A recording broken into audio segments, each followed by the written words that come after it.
So what is steroids exactly?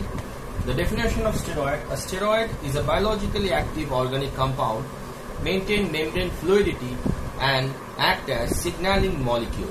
Okay, steroids has a basic nucleus cyclopentano perhydrophenanthrene. This is the basic structure of your steroids.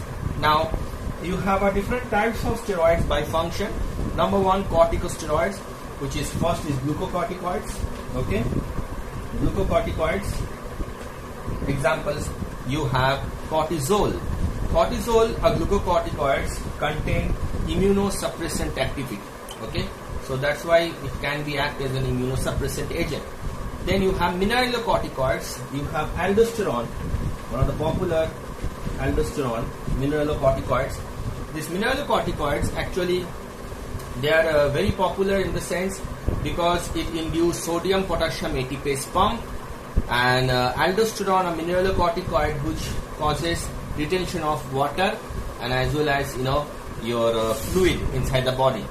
So that's why you have aldosterone antagonist to be act as a diuretics. Okay, so this is one of the example. Then you have a sex steroids.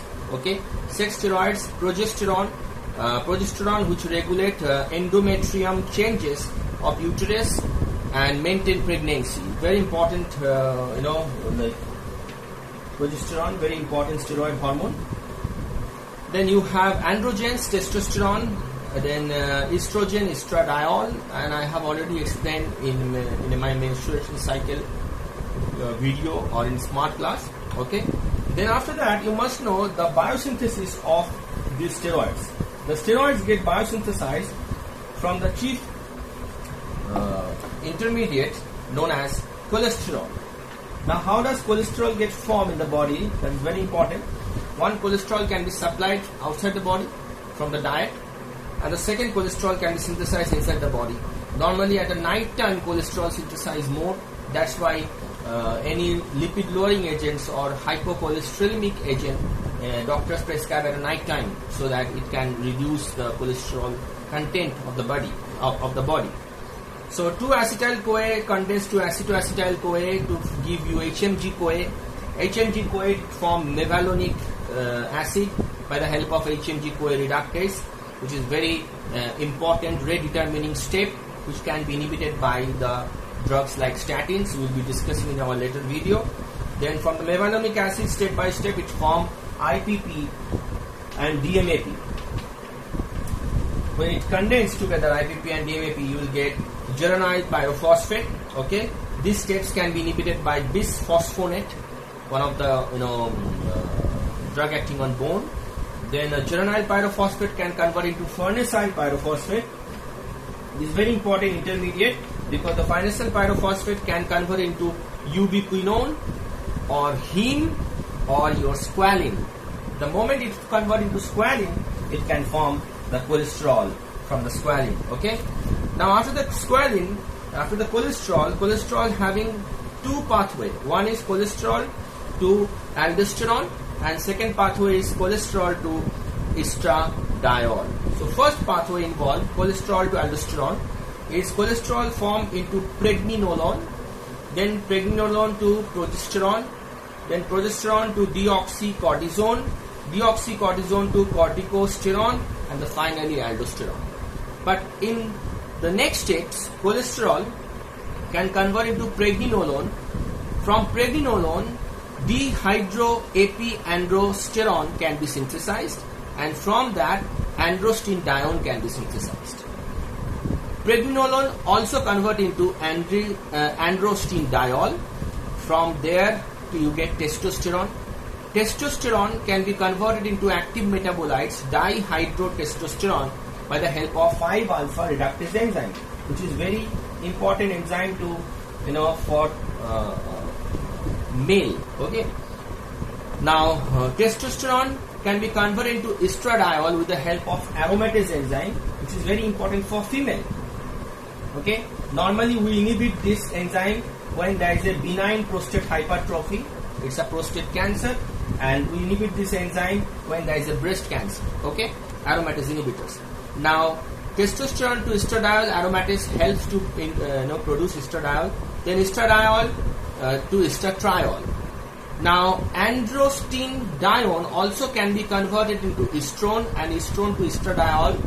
So androstenedione to estrone can be converted by aromatase again. Okay.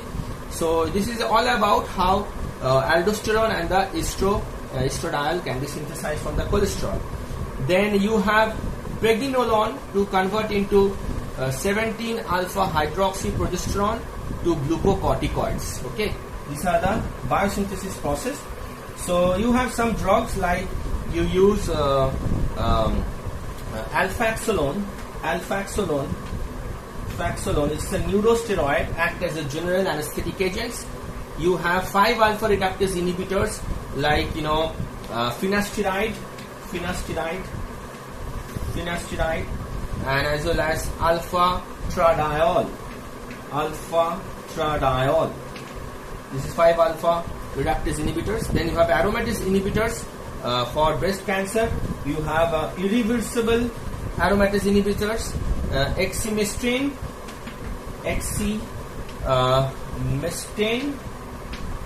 formestane, and reversible anastrozole and letrozole. See, this is the structure: letrozole, anastrozole, and also borozole. Okay, these are the aromatase inhibitors. Now you have the hundreds of steroids found in animal and fungi and plants, but those are made up from lanosterol. Okay, both are derived from cyclization of triterpenoid squalene. Okay, now you have you have a choline nucleus C24 present in cholic acid. You have a bitter glycosides charantin present in chirata in bitter lemon. Okay, beta cetosteroyl glucoside found in bitter lemon, and it is having hypoglycemic agent charantin. Okay, then if you see that precursor of anabolic steroid is known as boldenone, is one of the steroidal intermediate, and you have a plant containing beta cetosterol, which is nothing but 22,23 dihydrostigmosterol or stigmest 5-ene-3-ol. Okay. Now after this, you must know the structure of steroids altogether. If you see, I have written the structure of steroids, the basic nucleus. This is known as pregnane. This nucleus is known as pregnane. Pregnane is having C21 carbon, as you have seen the numbering in both the cases over here, and it has boat and boat form, the chair form. Okay. So sometimes they ask the reactivity. If you see the diaxial interaction, 1,3-diaxial interaction present in steroid, 5 alpha means dotted line, and it is in the axial. This is axial. This is equatorial position. Sorry, this is axial position. So axial, and this is the this is in equatorial position. So what happened whenever there is steroids, okay, and you have diaxial group, it is very easy to remove. Means dehydrohalogenation takes place from the diaxial group. But when you go for an esterification, okay, if you want to esterify the alcohol, so this alcohol is esterified very easily, this equatorial position than axial position. Similarly, deesterification follows the same rule. Only axial esterification can be possible when there is a hydroxy group present in the third position, so that it can facilitate the hydrolysis of the ester. So hydrolysis of ester can be possible in axial position very easily when there is a third position from it, that is a hydroxyl group. Then you have elimination reaction. You can go to any slide here, you can find out the name, the reactivity of steroids. But the thing is,